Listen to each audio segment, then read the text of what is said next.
ज्वर की संप्राप्ति संसृष्टा सन्निपातिता पृथक्वा कुपिता मला रसाख्यम धातुम अन्वेद्यम पक्तिम स्तनात् निरस्य च स्वेन तेन उष्मणा चैव कृत्वा देह उष्मणो बलम श्रोतांसि रुद्ध्वा संप्राप्ति केवलम देहमुल्बणा भवति अति उष्ण सर्वांगो ज्वरितस्तेन उच्यते।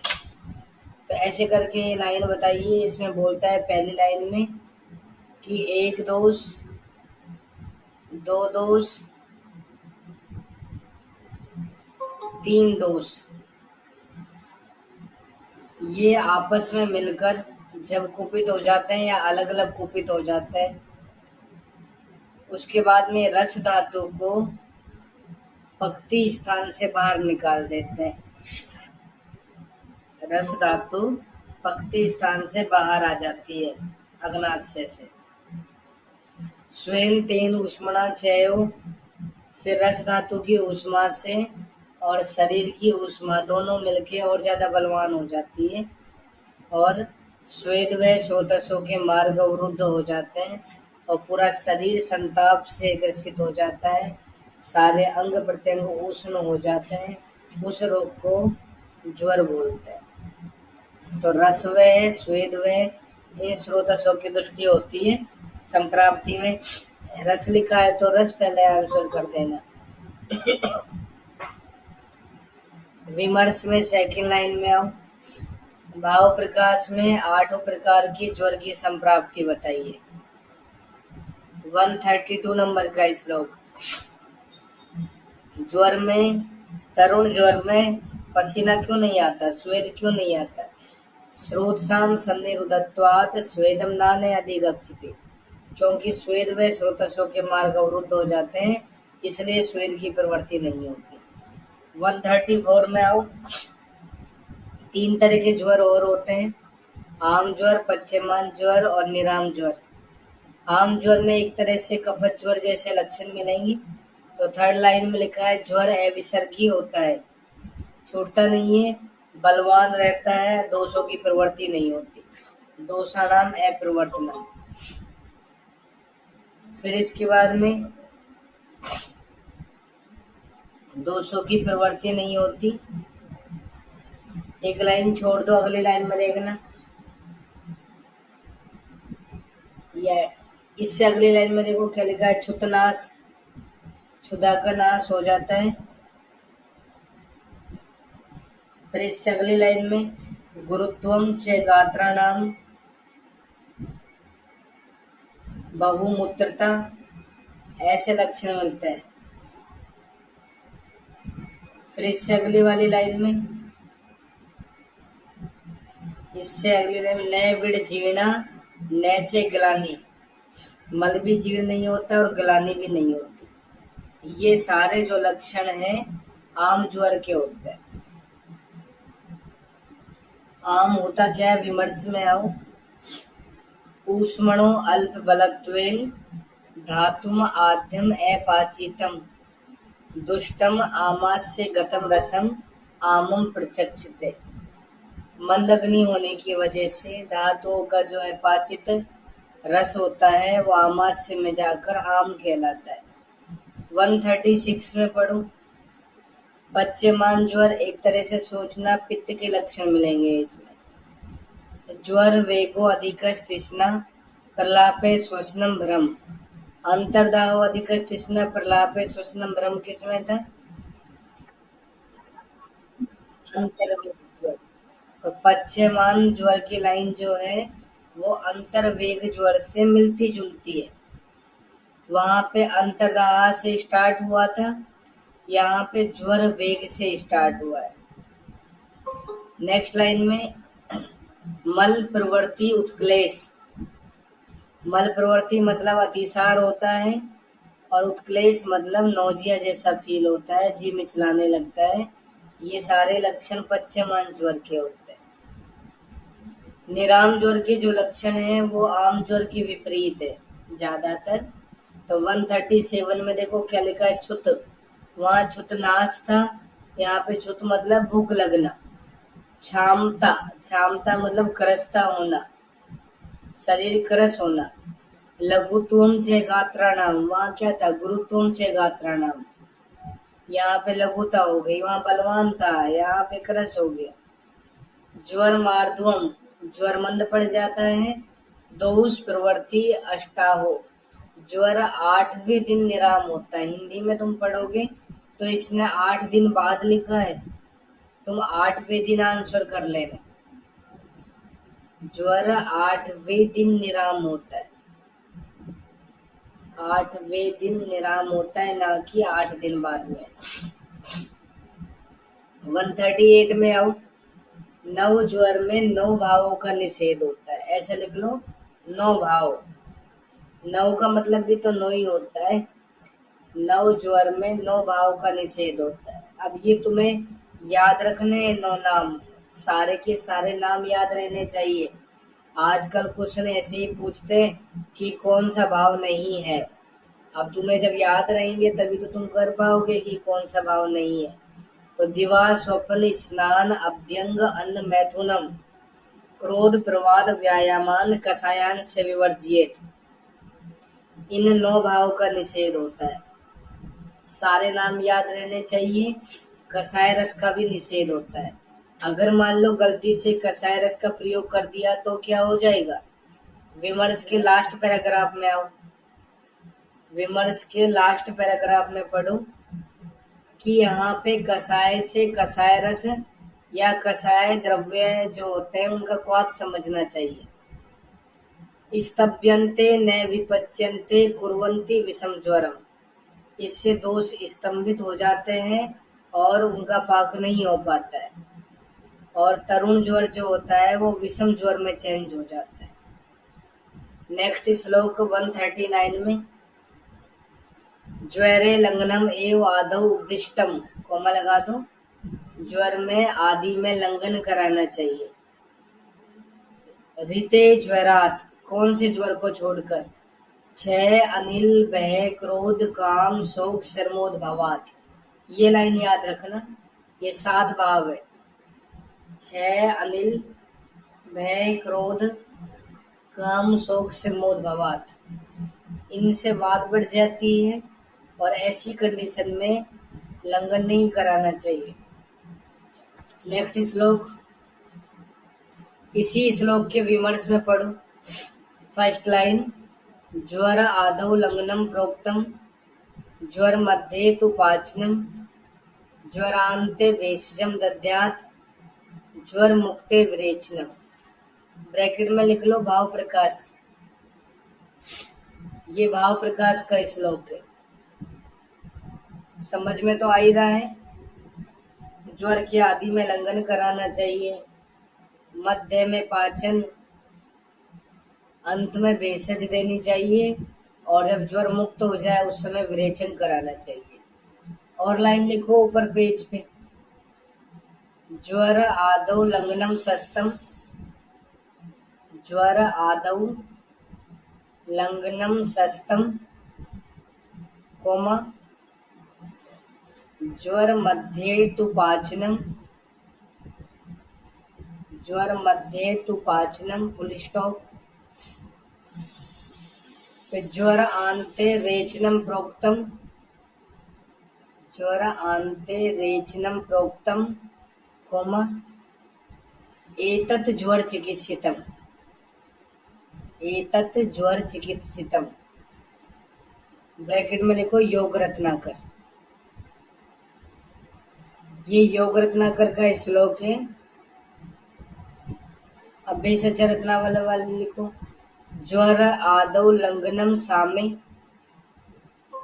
ज्वर आदौ लंघनम सामे, कोमा ज्वर मध्ये तु पाचनम फुल स्टॉप, निरामे समनम कुर्यात्, निरामे समनम कुर्यात्, कोमा ज्वरांते च विरेचनम, ज्वर अंते च विरेचनम। ब्रैकेट में भेषज रत्नावली, ये भेषज रत्नावली की लाइन है। तीनों का पता होना चाहिए। तीनों में देख, मध्य में पाचन तो कॉमन है, मध्य में पाचन तो सभी बोलते हैं, और आदि में लंघन बोलते हैं। बस अंत और मुक्त ये थोड़ा चेंज हुआ है, थोड़ा ध्यान देना है इस पे। नेक्स्ट 141 में आओ। लंघन कब तक कराना चाहिए? प्राण अविरोधी नाम च एनम लंघनेन उपपाद्येत, जब तक प्राणों का विरोध नहीं हो जाए।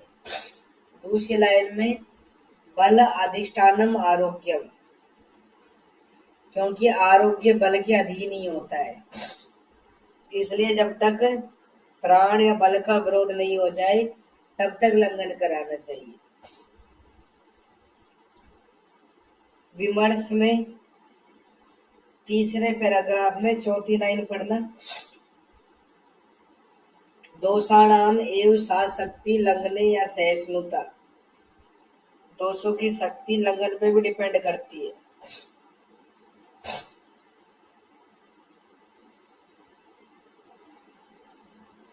वन 142 में लंघनम स्वेदनम कालो यवागुए तिक्त को रस है पाचनानी अविपक्वानाम दोषाणाम तरुण ज्वेरे। ये पाचन चिकित्सा है। लंघन, स्वेदन, काल, काल का मतलब 8वां दिन जब निराम हो जाता है। यवागु, तिक्त रस से सिद्ध यवागु, इनके द्वारा पाचन कराना चाहिए। एक लाइन निकलो यहीं पे। लंघनम स्वेदनम तिक्तम दीपनानी कटुनी च। लंघनम स्वेदनम तिक्तम दीपनानी कटुनी च, एरो लगा के आमवात, ये आमवात का चिकित्सा सूत्र होता है। विमर्श में लास्ट लाइन, आ सप्तरात्रम तरुणम ज्वरम, 7 दिन तक ज्वर तरुण ज्वर होता है। द्वादशाहम अभिव्याप्य मध्यम, कोमा लगा दो, 12 दिन तक ज्वर मध्यम ज्वर होता है। जीर्णम ततः परम, इसके बाद वाला ज्वर जीर्ण ज्वर होता है। भेषज रत्नावली बोलता है कि 21 दिन तक ज्वर पुराना होता है, जीर्ण ज्वर होता है। 21 डेज। 143 में त्रस्यते सलिलम च उष्णम दध्यात वात कफ ज्वरे, मध्योत्ते पेत्तिके चयत शीतलम तिक्तकई श्रितम। जब वात कफ ज्वर होता है, उसमें तृष्णा होती है, तो उष्ण जल पिलाना चाहिए। और अगर मध्यज तृष्णा हो जाए या ज्वर हो जाए और पित्तज ज्वर हो जाए, तो ऐसी कंडीशन में तिक्त द्रव्यों से सिद्ध शीतल जल पिलाना चाहिए। उस ज्वर का नाम क्या होता है, उस जल का नाम क्या होता है? 145 में देखो, सड़ंग पानी है। सड़ंग पानी कौन सा जल है? तिक्त द्रव्यों से सिद्ध शीतल जल लिखा है। देखो, इन 6 के नाम याद करने हैं तुम्हें। मुस्तक, परपट, कोशीर, चंदन, उदिच्य, नागरई। श्रत शीतम जलम दध्यात, पिपासा ज्वर शांति है। पिपासा का मतलब समझना मध्यज तृष्णा, और ज्वर का मतलब समझना पित्तज ज्वर। सड़ंग पानी जो है, ये क्वाथ कल्पना होती है, लिख लेना, क्वाथ कल्पना है। इसमें चंदन, रक्त चंदन काम में लेते हैं। हिंदी में लिखा है रक्त चंदन।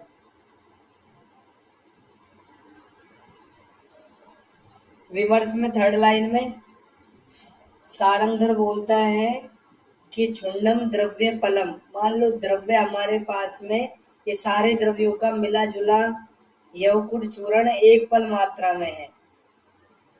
फिर उसको चतुष्षष्टि पले जले, 64 पल जल में सिद्ध करना है और अर्ध बचाना है। तो तुमसे कोई पूछे कि सड़ंग पानी में कितने गुना जल होता है, तो 64 गुना जल होता है और 32 भाग शेष रखते हैं।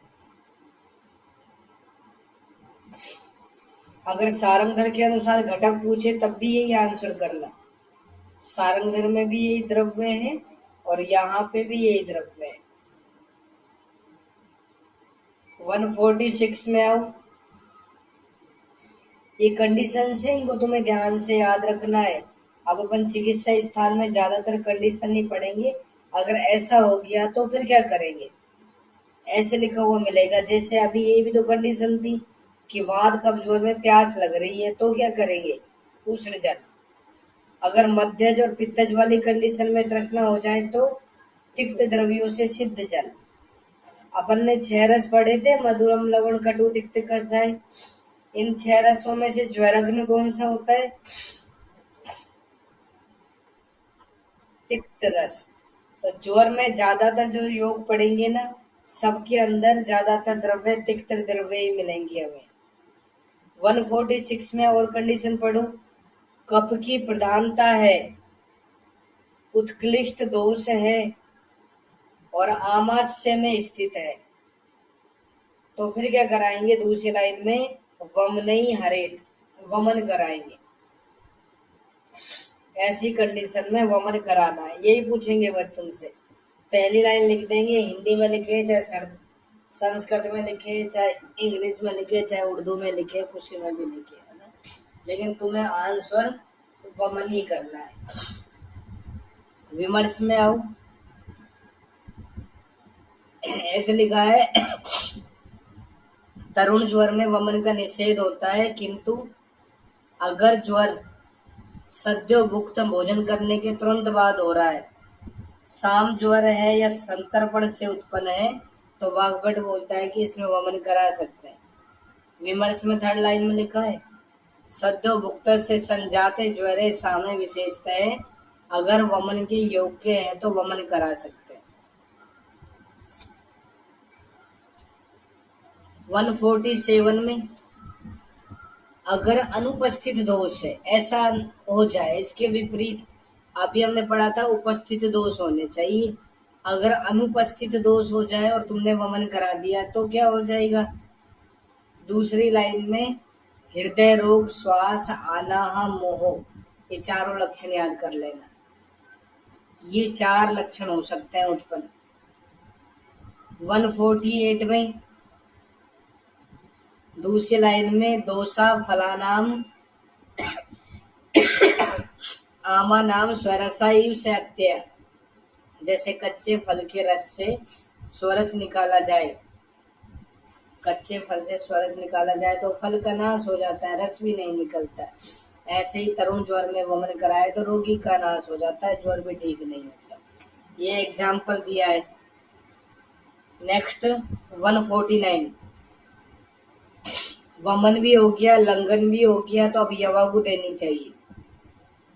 वमितम लंघितम काले यवागु भी उपाचरेत। इसके बाद दूसरी लाइन में पहले मंड देना चाहिए, उससे अग्निदीप्त होगी, फिर यवागु देनी चाहिए। विमर्श में 2nd पैराग्राफ में मंड बनाने की विधि, इसमें लिखा है 14 गुणे जले, 14 गुना जल होता है। सिक्त ही विरही तो मंड है। सिक्त का मतलब बताया था, चावल के छोटे छोटे पार्टिकल्स नहीं होते। फिर अगली लाइन में पेया, पेया में भी 14 गुण नीर होता है। इसमें लिखा है द्रव अधिका स्वल्प सिक्ता, द्रव ज्यादा है, अल्प सिक्तया पार्टिकल्स होते हैं। एक लाइन छोड़ के यवागु 6 गुणे अम्बिसी, यवागु में 6 गुना जल है। अन्न में कितना गुना जल था, विलेपी में कितना गुना जल होता है, 4 गुना होता है। 150 नंबर के श्लोक पे आओ।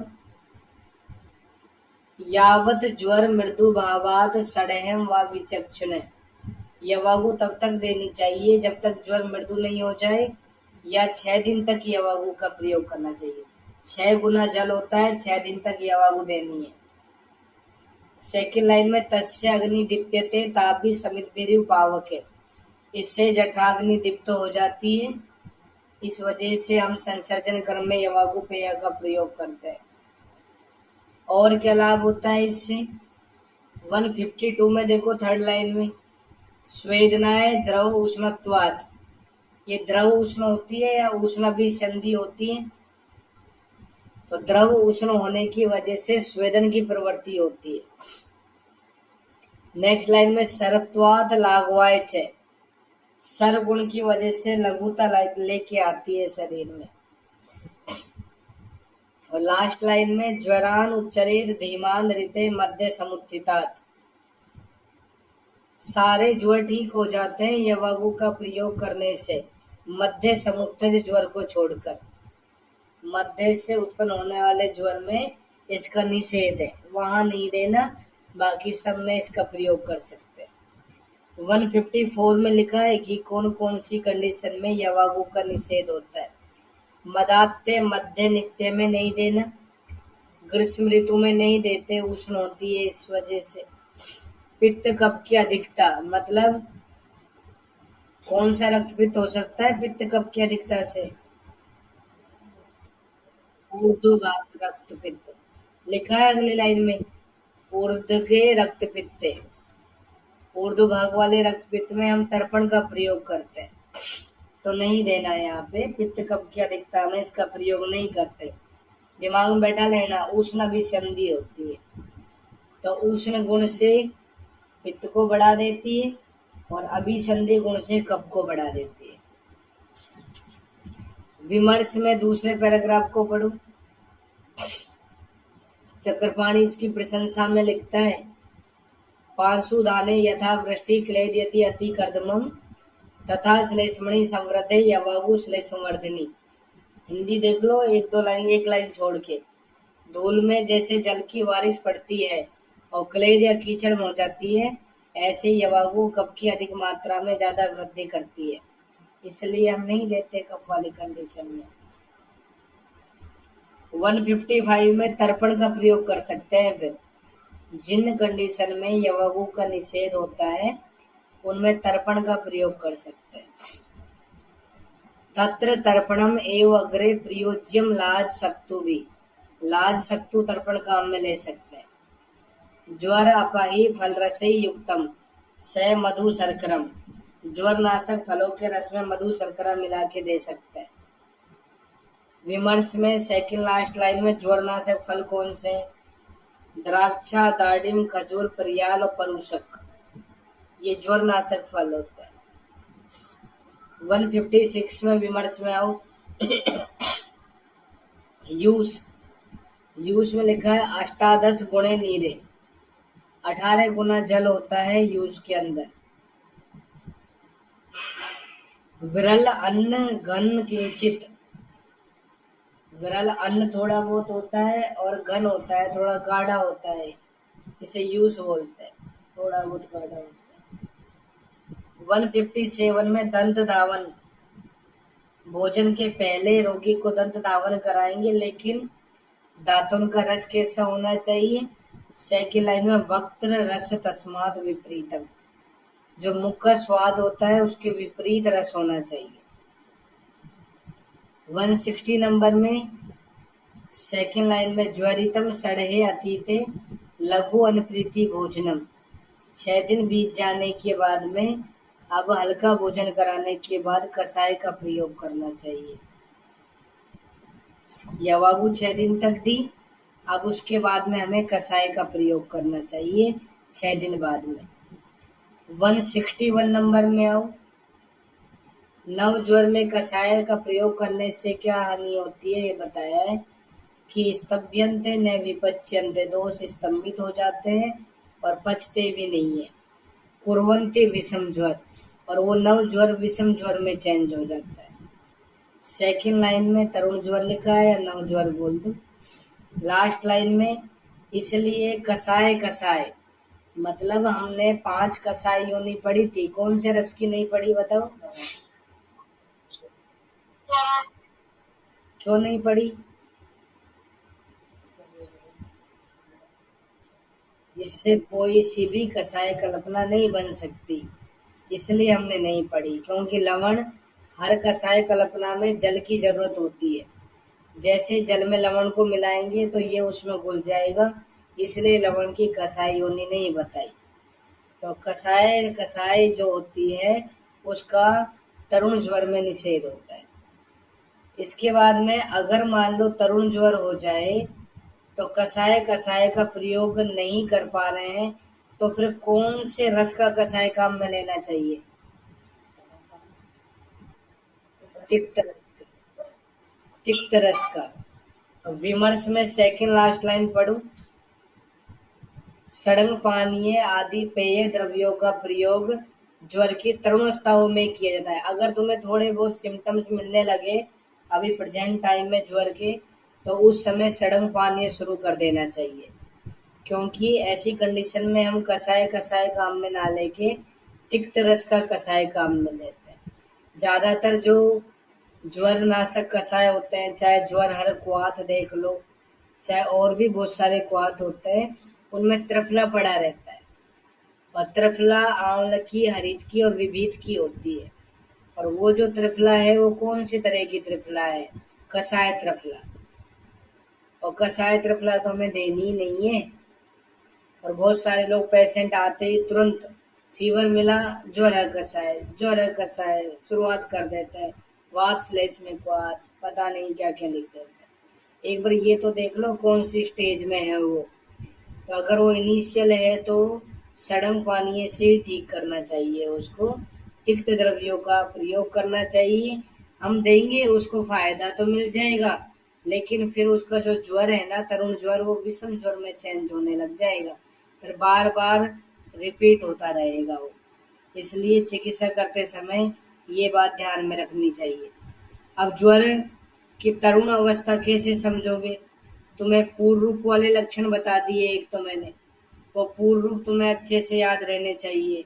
और दूसरा, आम ज्वर के जो लक्षण पढ़े हैं वो पढ़ लेना, ये इसकी तरुण अवस्था को बताते हैं। उस कंडीशन में तुम्हें सड़म पानी का प्रयोग करना चाहिए। आज के अभी बहुत हो रहा है ज्वर, तो ध्यान रखना चाहिए। 163 में अपन बच क्यों जाते हैं? अपने ज्वर को हाथ पेशेंट हमारे पास में आया और हम उसको लिखते हैं और वो ठीक हो जाता है। ऐसे क्यों हो जाता है? क्योंकि बहुत कम पेशेंट हमारे पास में तरुण अवस्था में आते हैं। वो 200 को 50 के आते हैं।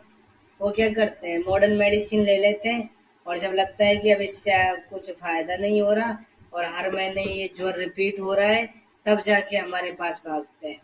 इसलिए हम उसको ज्वर को हाथ दे देते हैं ना, तो उसको आराम मिल जाता है। अगर कोई इनिशियली फर्स्ट टाइम तुम्हारे पास में आए तो उस समय ये बात सोचनी चाहिए। 163 नंबर के श्लोक में आओ। यूस अम्ल या अनम्ल भी हो सकता है, और इनके सेवन के बाद में जांगल मास रस का प्रयोग करना चाहिए। दशाहम 10 दिन तक प्रयोग करना चाहिए। अब मास रस का प्रयोग करना है 10 दिन तक। इसके बाद में अब तुम 164 नंबर का श्लोक पढ़ो। देखो ये भी कंडीशन है, कफ मंद हो जाए और वात पित्त की प्रधानता हो ज्वर में, परिपक्व दोष हो, तो औषध कौन सी औषध या कौन सा द्रव्य अमृत के समान हितकारी होता है? तो सर्पी पान को गोले में बंद कर लो।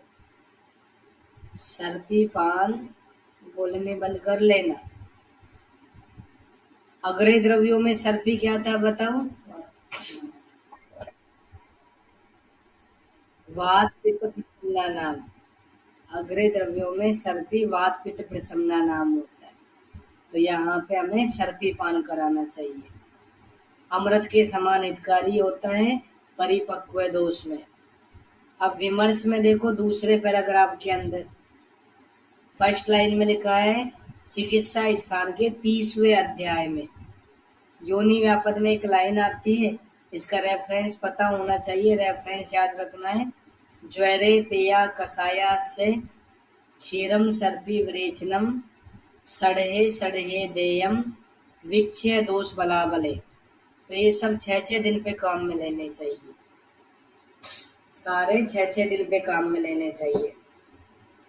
तो ये लाइन चिकित्सा स्थान के 30वें चैप्टर में आई है, ना कि तीसरे चैप्टर में। गलती से तीसरे में मत कर देना, 30वें में करना। 3 के पीछे 0 ही लगाना है बस। 165 में आओ। अब 10 दिन बीत जाए मांस रस देने के बाद में, तो क्या करना चाहिए? क्या बात सोचनी चाहिए? कफोत्रम एलंगितम, कि 10 दिन मांस का प्रयोग करने के बाद में कफ बढ़ जाए और लंघन के लक्षण उपस्थित नहीं हो, तो उस कंडीशन में सर्पी नहीं देना चाहिए, कषाय का प्रयोग करना चाहिए। अब यहाँ कषाय को गोले में बंद कर लेना। नेक्स्ट श्लोक में आओ, सेकंड लाइन पढ़ो। बलम ही अलम निग्रहाय दोषाणाम बल कृत्य तत्। दोषों का बल शरीर के बल पे निर्भर करता है। अगर शरीर का बल कम होता है तो दोषों का बल बढ़ा रहता है, और शरीर का बल ज्यादा होता है तो दोषों का बल कम होता है। ये लाइन इम्यूनिटी को बताती है, व्याधि क्षमत्व को बताती है। इसका रेफरेंस याद करना। एग्जैक्ट व्याधि क्षमत्व वर्ड कहाँ पे आया है? चरक सूत्र 28 में आया। अगर तुम्हें व्याधि क्षमत्व में ऑप्शन चरक सूत्र 28 नहीं मिले तो फिर तुम आंसर चरक चिकित्सा 3 करना। नेक्स्ट 167 में देखो कंडीशन, वात पित्त यहाँ पे भी बढ़ा हुआ है, लेकिन साथ में दाहत रचना के लक्षण मिल रहे हैं, और दोष बद्ध हो जाए, प्रच्युत हो जाए, कुछ भी हो जाए। बद्ध भी है मतलब रुक भी गए या ज्यादा भी निकल रहे हैं, और निराम हो जाए, तो ऐसी कंडीशन में पैसा दूध का प्रयोग करना चाहिए। गोल में बंद कर लो।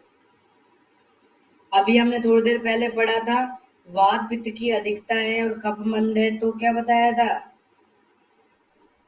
सर्पी पान। वहां पे सर्पी पान पड़ा था। अब यहाँ पे भी वात पित्त की अधिकता है, लेकिन यहाँ पे दाहत रचना साथ में हो रही है और दोष निराम भी है, तो ऐसी कंडीशन में दूध पिलाना चाहिए, सर्पी का प्रयोग मत करना।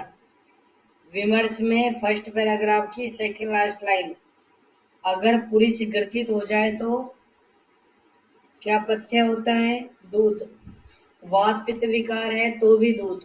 अतिसार ज्वर दाह स्वयथु च विधीयते, इन सब कंडीशन में दूध का प्रयोग करना चाहिए। ये लाइन हमने चरक सूत्र 1 के अंदर पढ़ी थी।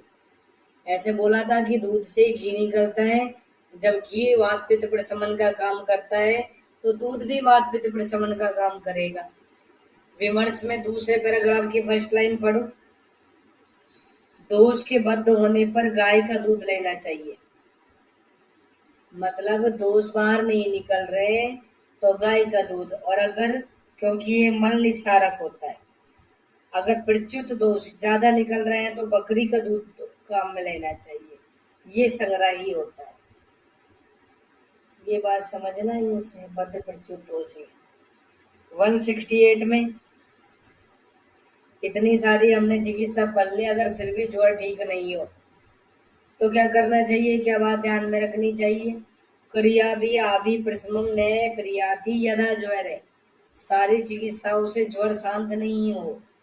क्षीण बल मासाग्नि, और बल मास अग्नि क्षीण नहीं हो, तो ऐसी कंडीशन में उसे व्रेचन के द्वारा शांत करना चाहिए। व्रेचनी को गोले में बंद कर दो। ऐसी कंडीशन में व्रेचन चिकित्सा करनी चाहिए। 169 में आओ, कंडीशन ध्यान रखते जाना है तुम्हें, ये सारी जो जो लिख रही है। ज्वर क्षीण हो जाए, अगर ज्वर से क्षीण हो जाए मनुष्य, ज्वर से मनुष्य क्षीण हो जाए, बल कम हो जाए, तो न हितम वमनम न हितम विरेचनम, तो वमन विरेचन का प्रयोग नहीं करना चाहिए। तो दूसरी लाइन में फिर क्या करना चाहिए? पैसा तस्य निरुवा, दूध पिलाकर निरुबस्ती का प्रयोग करना चाहिए। इस कंडीशन में ये काम में लेना है। निरु क्यों लिखी है? 170 में लिखा है निरुओ बलम अग्नि च विज्वरत्व मुदम ऋचुम, तो यहाँ पे निरु को ब्लैंक कर लो, बल अग्नि को बढ़ाती है, ज्वर को दूर करती है, प्रसन्नता लाती है, रुचि लेके आती है। ये लाइन निरूबस्ती के लिए परिपक्वेषु दोषेषु प्रयुक्त है। परिपक्व दोष में अभी हमने सर्पिपान भी पढ़ा था, तो परिपक्व दोष में निरूबस्ती भी शीघ्र लाभ करने वाली होती है। 171 में अगर पित्त या कपित्त पित्ताशय में चल जाए, अग्रय द्रव्यों में विरेचन क्या होता है? पित्त हराणाम। पित्त हराणाम होता है, पित्त को बाहर निकालने वाला होता है। पित्त का विशेष स्थान क्या होता है? आमाशय। आमाशय के चक्रपाणी कितने भाग करता है? दोनों भाग। ऊपर वाले भाग में कौन सा दोष रहता है? और नीचे वाले में पित्त। तो ऐसी कंडीशन में दोष आमाशय में ही आश्रित है, तो इनको विरेचन के द्वारा बाहर निकालना चाहिए। कौन सा विरेचन है? दूसरी लाइन में लिखा है श्रंसन। श्रंसन के द्वारा बाहर निकालना चाहिए।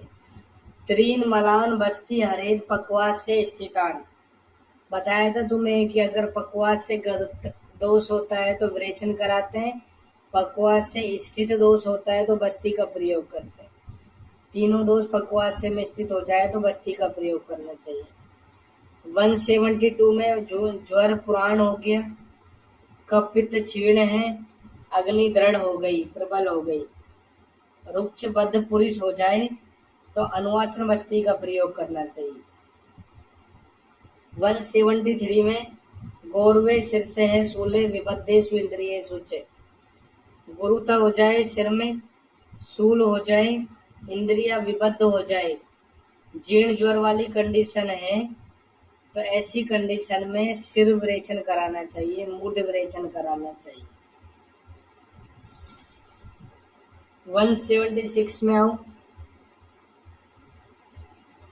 सेकेंड लाइन में लिखा है त्वक मात्र शेष। ज्वर त्वचा मात्र में ही शेष है, आगंतु अन्वय, आगंतुज का अनुबंध है। तो ऐसी कंडीशन में पहली लाइन में धूपन और अंजन का प्रयोग करना चाहिए। मैंने तुम्हें बताया था कि ज्वर में अंजन का निषेध होता है, लेकिन त्वचा मात्र शेष ज्वर में अंजन का प्रयोग करते हैं। 181 अब ज्वर में बहुत सारी पेय बताई हुई है, तो 181 में लिखा है पार्श्व आदि शूल हो जाए, तो सेकंड लाइन में स्वदृष्टा कंठकारी से सिद्ध पेय लेनी चाहिए। पार्श्व स्व पे खत्म हुआ, स्व से स्वदृष्टा बोल देना। 182 में ज्वर अतिसार कंडीशन हो जाए, तो दूसरी लाइन में प्रश्न पढ़नी बला बिलो से सिद्ध पेय देनी चाहिए। नेक्स्ट का श्वास हो जाए 183 में, तो विदारी गंध से सिद्ध पेय देनी चाहिए। का श्वास हिक्का तीनों में लिखा है दूसरी लाइन में, मतलब लघु पंचमूल। विदारी गंधादि गण का मतलब लघु पंचमूल। 184 में विबंध हो जाए ज्वर में, तो पिपली आम्लकई इनके क्वाथ से सिद्ध पेय देनी चाहिए। पिपली आम्लकई शिरता कौन सी यवागु होती है? यवानाम यम के पिपली आम्लकई शिरता। ये कंठे यवागु पड़ी थी, या कंठे मत कर देना, विबंध में काम में लेना है इसको। और क्या ले सकते हैं विबंध में? 185 में पढ़ो, दूसरी लाइन में मृदवी का पिपली मूल चव्य आमलक नागर, इससे सिद्ध यवागु भी काम में ले सकते हैं। नेक्स्ट 186 में परिकर्तिका हो जाए तो बला वृक्षाम्ल, वृक्षाम्ल पे अंडरलाइन कर लो। परिकर्तिका में वृक्षाम्ल बहुत उपयोगी होता है। वृक्षाम्ल में व में नीचे रह लिखा है, परिकर्तिका में ऊपर रह लिखा है। 187 में अगर स्वेद नहीं आए ज्वर में, अस्वेद वाली कंडीशन हो जाए, तो फिर नागर आम्लक से सिद्ध पेय काम में लेनी चाहिए। देखो नागर आम्लक वाली सिद्ध कोष्ठ विबद्ध में भी थी 185 में, लेकिन इसके साथ में मृदवी का पिपली मूल भी था।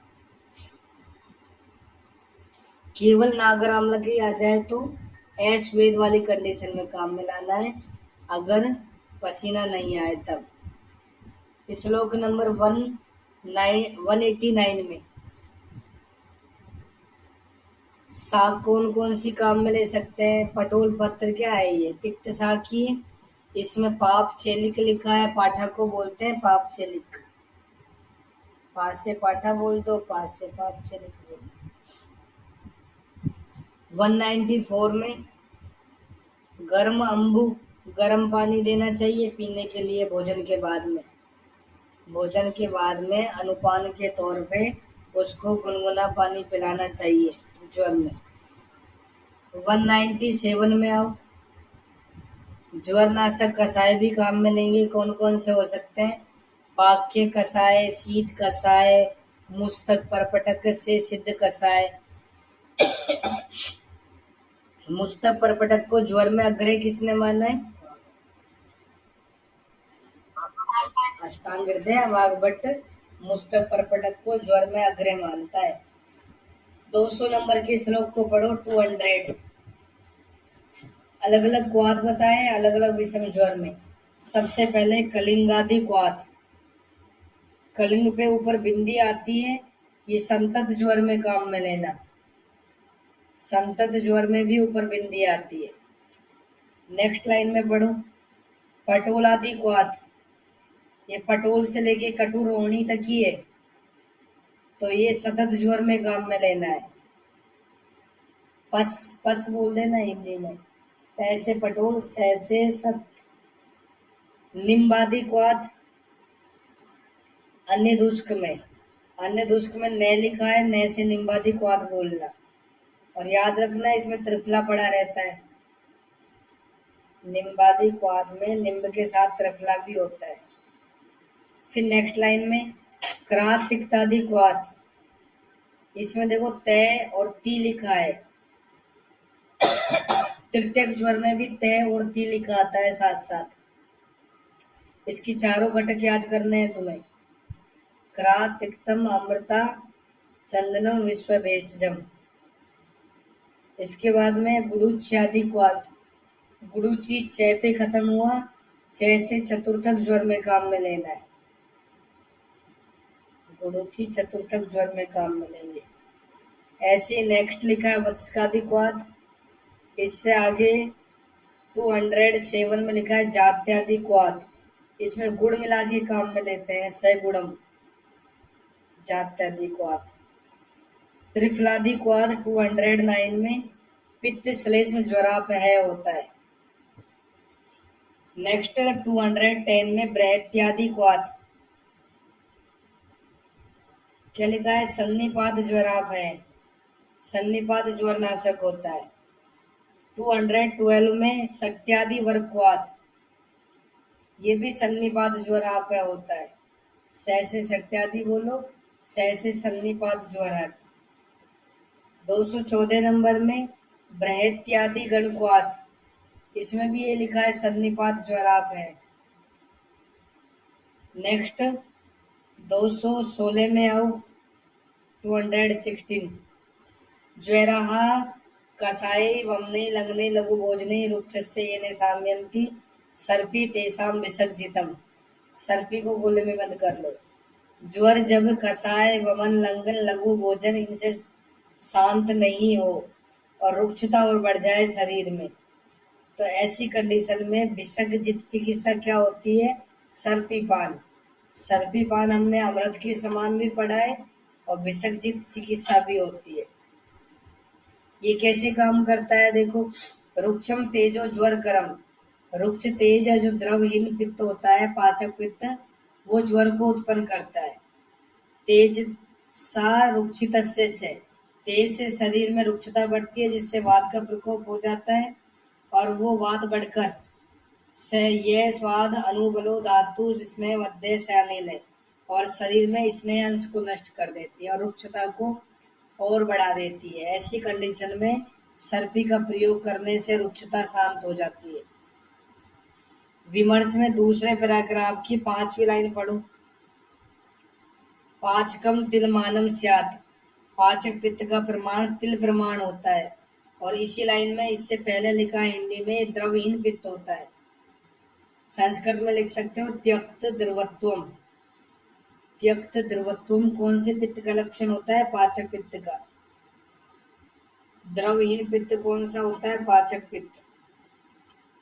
तिल प्रमाण में होता है। रसायन के अंदर हमने कौन सा द्रव्य तिल प्रमाण में पढ़ाया था? नाम या विष प्रमाण। विष का प्रमाण भी तिल प्रमाण में होता है। पाचक पित्त भी तिल प्रमाण में होता है। एक तिल में कितने यव होते हैं?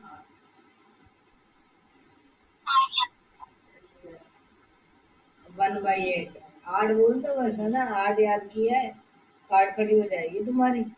एक तिल में 1/8 यव होते हैं। नेक्स्ट श्लोक पढ़ना 220 नंबर का।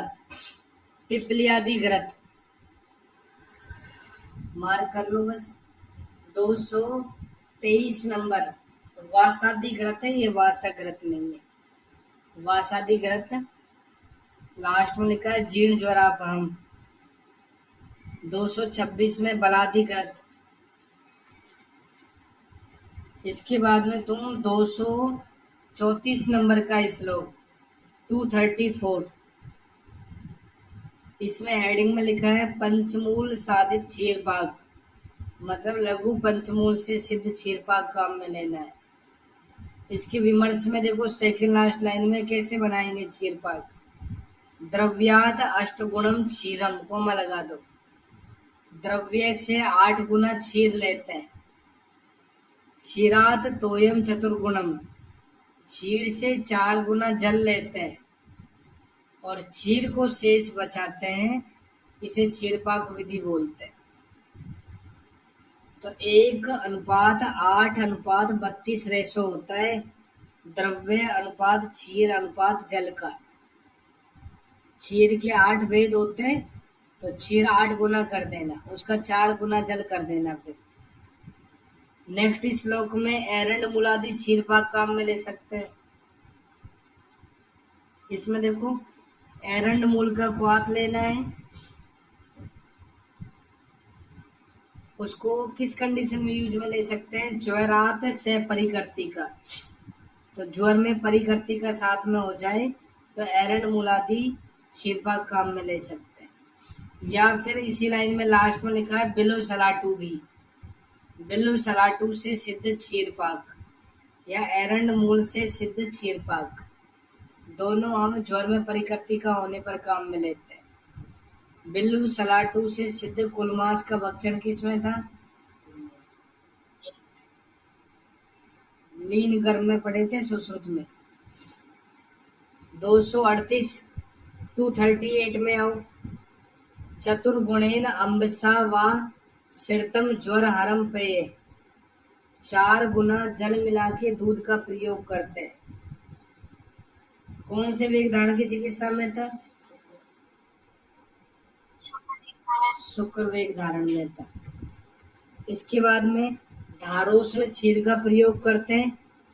सद्य वात पित्त ज्वर शांत हो जाता है इससे। वात पित्त ज्वर में काम में लेना है इसको। नेक्स्ट जीर्ण ज्वराणाम सर्वेशाम पय है प्रशमनम परम। पय को ब्लैंक कर लो, प्रमसनम लिखा होगा, इसको प्रशमनम बना लो। जीर्ण ज्वराणाम सर्वेशाम पय प्रशमनम परम।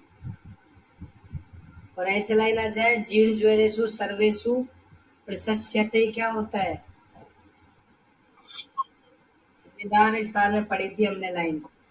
जीर्ण ज्वरेषु सर्वेषु सर्पीपान प्रशस्यते। अब ज्वर में 3 अनुवासन बस्ती बताइए, 3 निरूह बस्ती बताइए।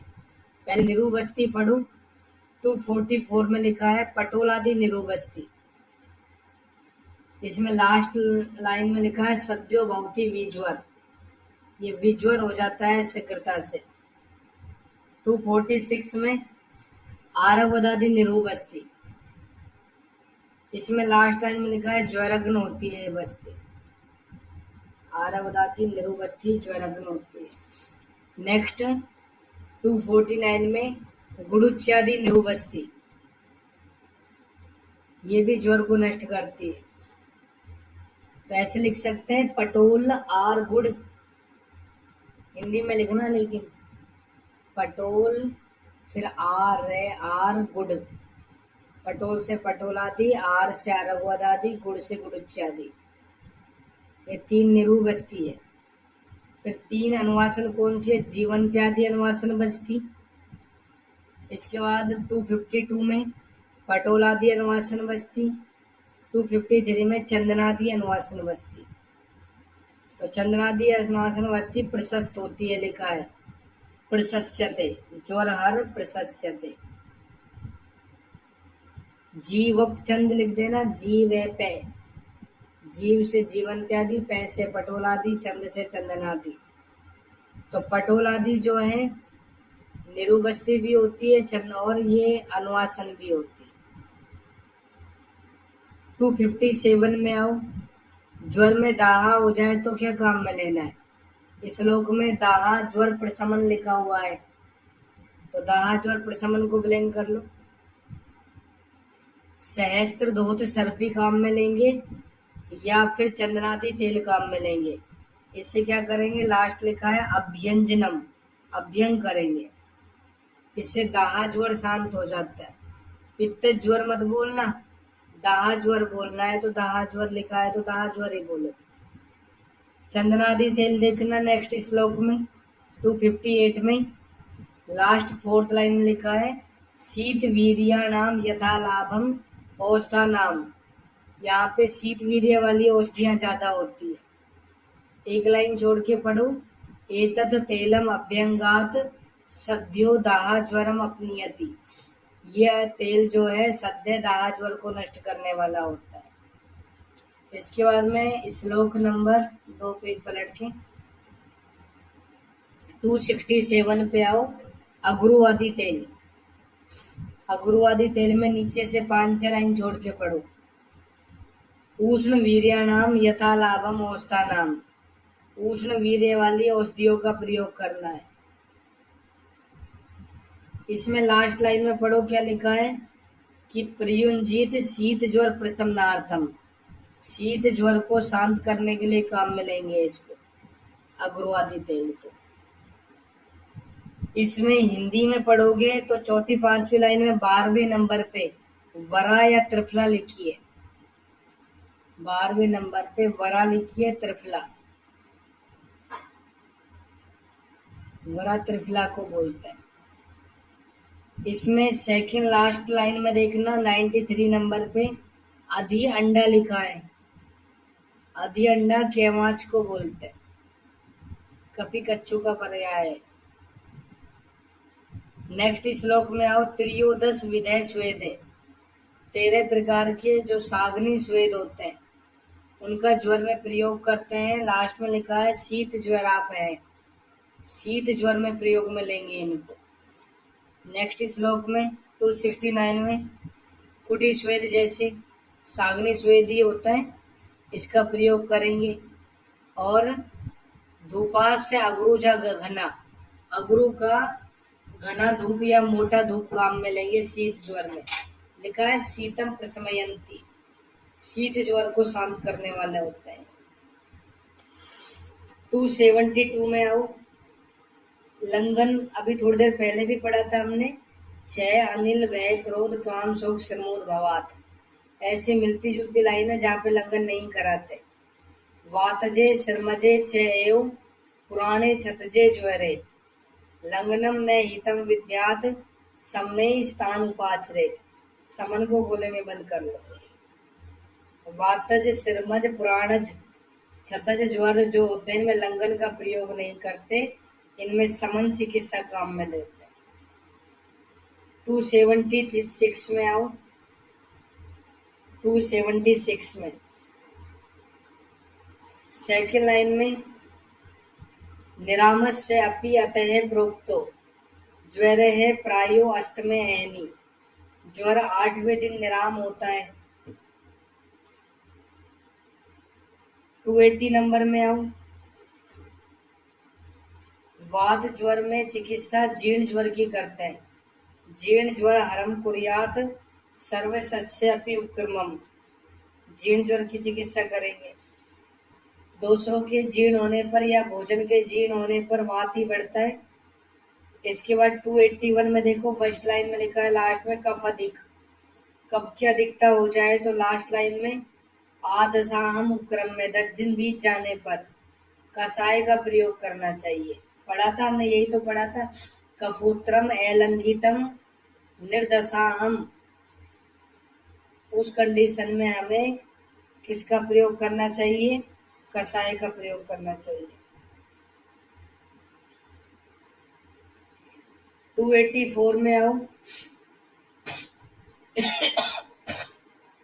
वमनेई से वरेकई से बस्ती विषय यथा कर्मम ज्वरान चरे धीमान कपित अनुलोध भवान। सब जानते हो, कफत ज्वर में वमन, पित्त ज्वर में विरेचन और वात ज्वर में बस्ती का प्रयोग करते हैं।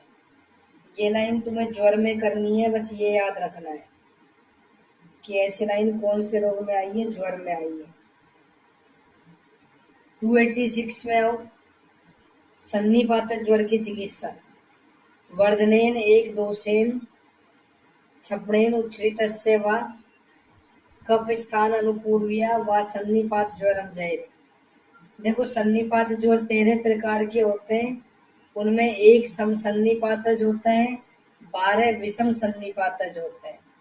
तो जो पहले वाली लाइन है 286 में, इसमें एरो लगा के लिख लो विषम सन्निपातज में, विषम सन्निपातज में। और दूसरी लाइन में एरो लगा के लिखो सम सन्निपातज में। पहली लाइन विषम सन्निपातज में, दूसरी सम सन्निपातज में। वैसे वर्धनेन वैसे विषम, ऐसे याद कर लेना। जब दोष विषम होते हैं, मतलब एक बड़ा ज्यादा है, एक मध्यम है, एक हीन है, तो ऐसी कंडीशन में जो बड़ा हुआ होता है पहले उसको जीतना चाहिए, फिर मध्यम को, फिर हीन को। अगर तीनों दोष समान ही होते हैं समसन्निपातज में, तो पहले कफ को जीतना चाहिए, कफ स्थान अनुपूर्वी चिकित्सा करनी चाहिए। ऊपर लिखो पेज पे, चरक के अनुसार बता रहा हूं, 2 एरो लगा दो। पहले एरो में लिखो कफ स्थान अनुपूर्वी, इसमें एरो लगा के लिखना सन्निपातज ज्वर कोमा सन्निपातज मदात्य, सन्निपातज ज्वर कोमा सन्निपातज मदात्य। फिर लिखो वायु स्थान अनुपूर्वी, दूसरे एरो में वायु स्थान अनुपूर्वी, एरो लगा के लिखो सन्निपातज मुतक्रच कोमा सन्निपातज अतिसार। एग्जैक्ट वायु स्थान अनुपूर्वी वर्ड जो है मुतक्रच में लिखा है, और अतिसार में लिखा है वातस्यानुजयत पित्तम पित्तस्यानुजयत कफम। मतलब इसका भी यही है कि पहले वात को ही जीतना चाहिए। तो दोनों सही आंसर है। एक करना हो तो जिसमें जो लिखा है वही करना है, सन्निपात मुतक्रच। सुश्रुत लिख के 2 एरो लगाओ। पहले एरो में लिखना पित्त स्थान अनुपूर्वी, पित्त स्थान अनुपूर्वी, इसमें एरो लगा के लिखो सन्निपात ज्वर कोमा सन्निपात अतिसार, सन्निपात ज्वर कोमा सन्निपात अतिसार। दूसरे एरो में लिखो वात स्थान अनुपूर्वी, एरो लगा के लिखो शेष सभी में, इनको छोड़कर शेष सभी में वात स्थान अनुपूर्वी चिकित्सा करते हैं। विमर्श में पढ़ो तुम तीसरे पैराग्राफ की पहली लाइन, भेल संहिता में लिखा है सन्निपात ज्वरे पूर्वम कुर्यात आम कफापाम। सन्निपात ज्वर में आम कफनाशक चिकित्सा करनी चाहिए पहले। 3 लाइन छोड़ दो, ऐसा लिखा है चरक में, वातस्यानुजयित पित्तम पित्तस्यानुजयित कफम। ब्रैकेट में लिखा है चिकित्सा अध्याय 19, मतलब अतिसार। ये अतिसार का चिकित्सा सूत्र है। फिर नेक्स्ट पैराग्राफ की फर्स्ट लाइन, सुश्रुत बोलता है, संयेत पित्तम एव आदौ ज्वरेषु समवायेषु। ज्वर में जब तीनों दोष समान होते हैं तो उस समय पहले पित्त को जीतना चाहिए। नेक्स्ट पैराग्राफ में लास्ट लाइन में, समवायी ही दोषाणाम पूर्वम पित्तम उपाचरेत ज्वरे चैव अतिसारे च, कोमा लगा दो, सर्वत्र अन्यत मारुतम। मतलब ज्वर और अतिसार में पहले पित्त को जीतना चाहिए, बाकी सब में वात को जीतना चाहिए। 287 में, सन्निपात ज्वर का एक उपद्रव होता है कर्णमूलिक शोथ। हमने पढ़ा था एक देशीय शोथ में, सन्निपात ज्वरस्य अन्ते कर्णमूलः सुदारुणे शोथे संजायते तेन कस्यदेव प्रमुच्यते। इस शोथ से कोई ही रोगी बच पाता है, नहीं तो मर ही जाते हैं सारे। विमर्श में दूसरे पैराग्राफ की चौथी लाइन पढ़ो, यस्य पित्तम प्रकुपितम कर्णमूले अवतिष्ठिते ज्वरांते दुर्जयो अंताय शोथस तस्य उपजायते। ये लाइन हमने एक देशीय शोथ में पढ़ी थी। विमर्श में लास्ट पैराग्राफ देखो, 2 लाइन ही है, उसमें लिखा है टाइफाइड फीवर में पैरोटिड ग्लैंड में शोथ होता है। पैरोटिड ग्लैंड जो है कर्णमूल में रहती है, पैरोटिडाइटिस हो जाता है। चिकित्सा क्या करेंगे इसकी, 288 में आओ, रक्ताव सेचनई शीघ्रम सर्पिस पानई तम जयेत। पित्त दोष की चिकित्सा यही होती है, पित्त की प्रधानता है तो पित्त में रक्त मोक्षण कराते हैं, सर्पी पान कराते हैं। फिर अगली लाइन में प्रदेही और कफ पित्तनाशक चिकित्सा ये करेंगे, नावन कवल ग्रह प्रदेह कफ पित्तनाशक होने चाहिए। नेक्स्ट 289 में, शीत उष्ण स्निग्ध रुक्ष से अगर कोई रोग शांत नहीं हो तो उसको कौन सा रोग समझना चाहिए,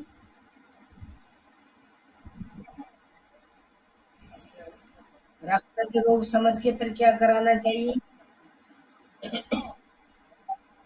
रक्त मोक्ष। तो ये सामान्य सिद्धांत है, हमने विधि शोणित अध्याय में पढ़ा था। जब भी तुम्हें 4 गुण एक साथ दिख जाए, शीत उष्ण स्निग्ध रुक्ष, तो उस लाइन में तुम्हें क्या करना है, रक्त मोक्षण या रक्तज रोग। तो यहाँ पे हमें दूसरी लाइन में लिखा है रक्त से सौवसेकात, रक्त मोक्षण कराना चाहिए। सेकेंड लाइन में शाखानुसारी भी लिखा है, अगर शाखागत ज्वर हो जाए तब भी रक्त मोक्षण कराना चाहिए। 290 में आओ, अगर विसर्प से अभिघात से विस्फोट से ज्वर हो जाए तो दूसरी लाइन में तत्र आदौ सर्पी से पानम, सर्पी पान कराना चाहिए। बस ध्यान रखना है कफ पित्त की प्रधानता तो नहीं है।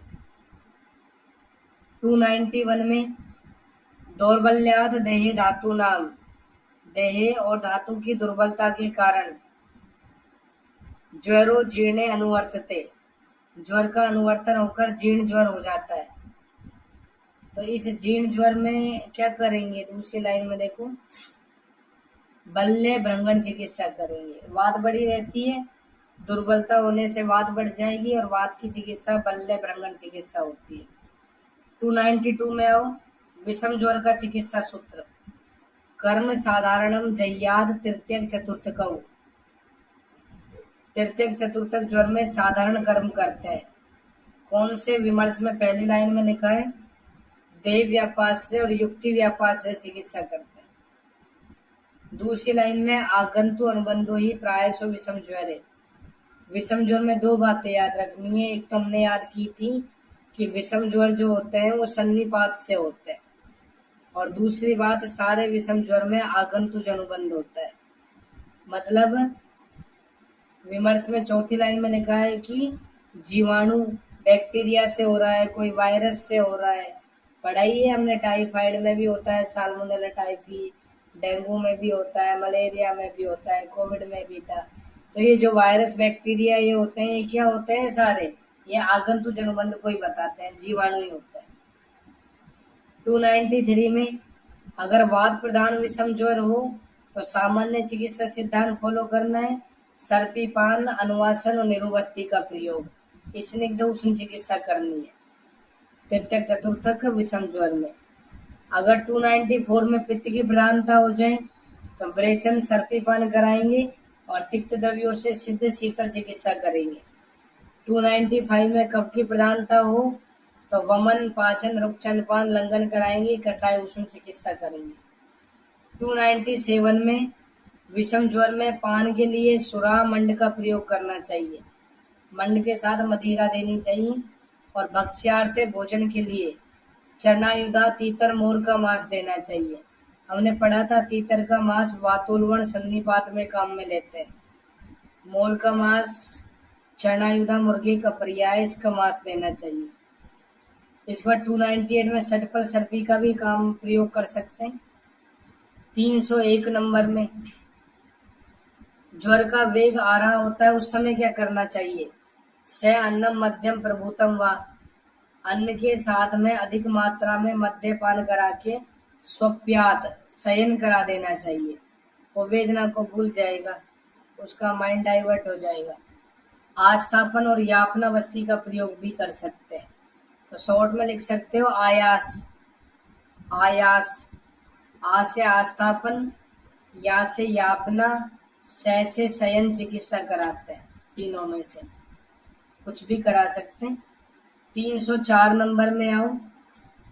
304 में लिखा है रसोनस्य से तेलस्य प्राग भुक्तम उपसेवनम।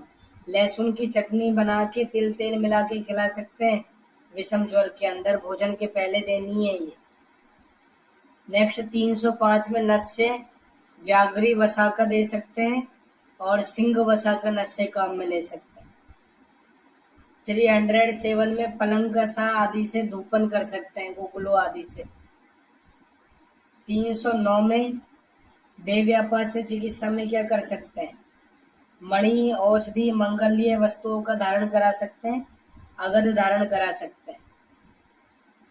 310 में ये सब देव व्यापास रही है। सोम और इसके अनुचर मातृका गण के साथ में भगवान शंकर, हिंदी में देखो पार्वती, नंदी आदि अनुचर और 8 मातृका गण, अष्टमातृका गण, इनके साथ में शंकर की पूजा। शंकर ने तो उत्पन्न किया था। तो अष्टमातृका गण की पूजा कौन से रोग में बताइए। ज्वर में, विषम ज्वर में अष्टमात्र गण की पूजा करने के लिए कहते हैं। 311 में दूसरी लाइन में लिखा है, पहली लाइन में भी लिखा है विष्णु सहस्त्र नाम, हिंदी में भी लिखा है विष्णु सहस्त्र नाम पाठ का जाप करना चाहिए। सहस्त्र से तुम्हें याद आ जाएगा कि सहस्त्र धूत ग्रत काम में लेते हैं। इसमें सहस्त्र धूत ग्रत काम में लेते हैं। इसके बाद और क्या कर सकते हैं। 312 में ब्रह्मा की पूजा भी कर सकते हैं। तो ब्रह्मा, विष्णु, महेश तीनों की पूजा हो रही है इसमें। 313 में दूसरी लाइन में ब्रह्मचर्य का भी प्रयोग कर सकते हैं। लास्ट लाइन में साधु दर्शन से भी ज्वर ठीक हो जाता है। ज्वरात विमुच्यते शीघ्रम साधु नाम दर्शनेन च। धातुगत ज्वर में देखो 315 में रस धातुगत में वमन उपवास कराते हैं। अब रक्त में सेक, प्रदेह और संशमन चिकित्सा करानी है। मास मेद में विरेचन उपवास है।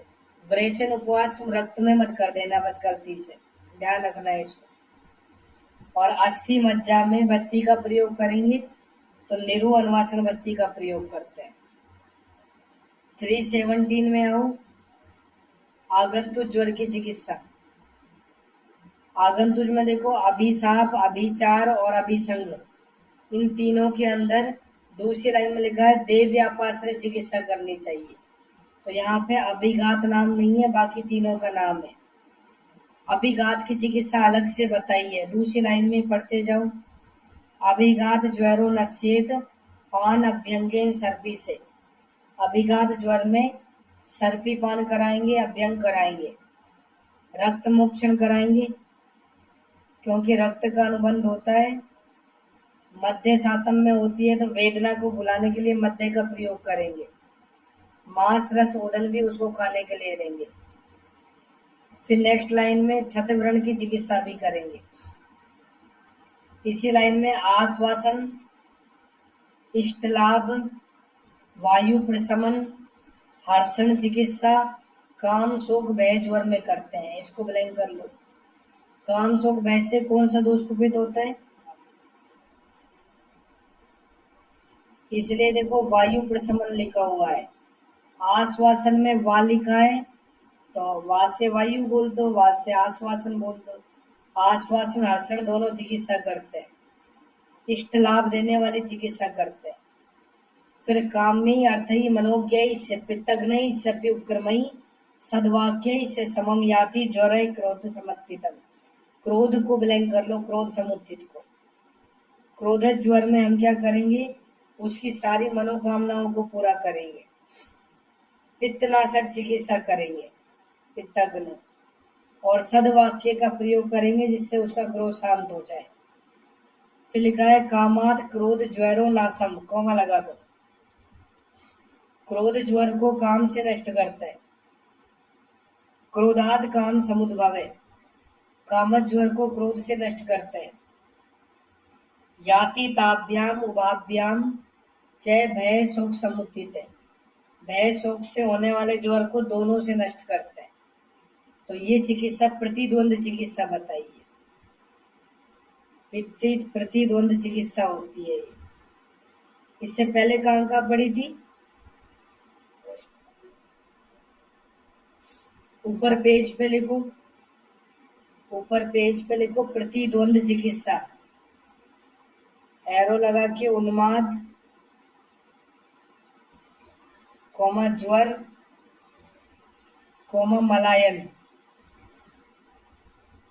उन्माद ज्वर मलायन। ओल आए तो ओल करना, एक करना है तो दूसरा वर्ड लिखो जुगुप्सा चिकित्सा, जुगुप्सा चिकित्सा, एरो लगा के राज्यक्षमा।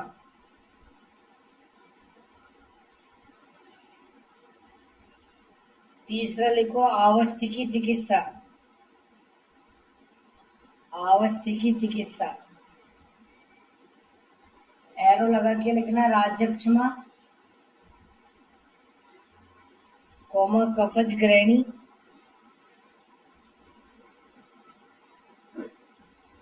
कोमा अतिसार, कोमा वात रक्त। इन चारों में अवस्थी की चिकित्सा करता है। फिर लिखो व्यत्यासात चिकित्सा, अल्टरनेटिव ट्रीटमेंट, व्यत्यासात चिकित्सा। लिखो सबसे पहले एरो लगा के रक्तार्स, रक्तार्स, कोमा सन्निपातज ग्रहणी, कोमा हिक्का, कोमा क्षयजकास,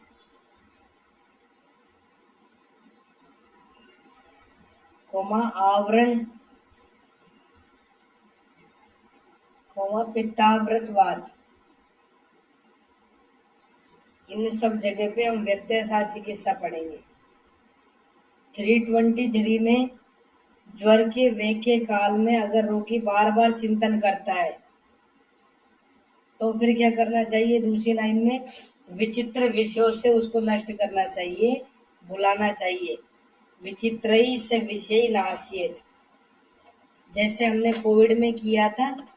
कोविड जब आया था और हमारे पास औषधि भी नहीं थी तो क्या हो रहा था? प्रधानमंत्री जी थाली बजवा रहे थे, हम थाली भी बजा रहे थे, दिए जलवा रहे थे, दिवाली बन रही थी, पटाखे चल रहे थे। ये सारी चीजें क्या थी? ये व्यत्यासात चिकित्सा। ये सारी चिकित्सा विचित्र चिकित्सा थी। व्यत्यासात में विचित्र द्रव्यों का प्रयोग करके हमको डाइवर्ट करने वाली चिकित्सा थी। यहाँ तक कि मैं तो ये भी मानता हूँ, जो ये हम सबको वैक्सीन लगी थी ना, ये भी एक तरह से यही चिकित्सा थी, विचित्र द्रव्यों से भुलाना। कि यही कैसे लगा कि मैंने तो वैक्सीन लगवा रखी है ना, तो शक्तिमान बन गया मैं तो, बच जाऊंगा। लेकिन पता नहीं क्या लगा था क्या नहीं लगा था। आज के टाइम में देख लो, बहुत साइड इफेक्ट भी हो रहा है, कुछ ना कुछ कमी आ ही रही है उस वैक्सीन के अंदर। लेकिन फिर भी कोई बात नहीं, आज मैं तुम्हें पढ़ा रहा हूँ और तुम मुझसे पढ़ रहे हो, ये भी बहुत बड़ी बात है ना। अगर 1 लाख मनुष्यों में से 2 4 5 हजार मर जाए और 95 हजार बच जाए, तो वो भी समझदारी की बात होती है। 1 लाख में से 1 लाख मरने वाले हैं और तुमने 95 हजार बचा लिए ऐसा कुछ करके, तो वो भी समझदारी की बात होती है ना। इसलिए जब भी ज्वर आए तो ऐसे डाइवर्ट करना चाहिए, बुलाने का प्रयास करना चाहिए। अगर वो ज्यादा सोचेगा, डरेगा तो मरेगा, ये ध्यान रखना। इससे आगे अपन कल पढ़ेंगे। जाओ।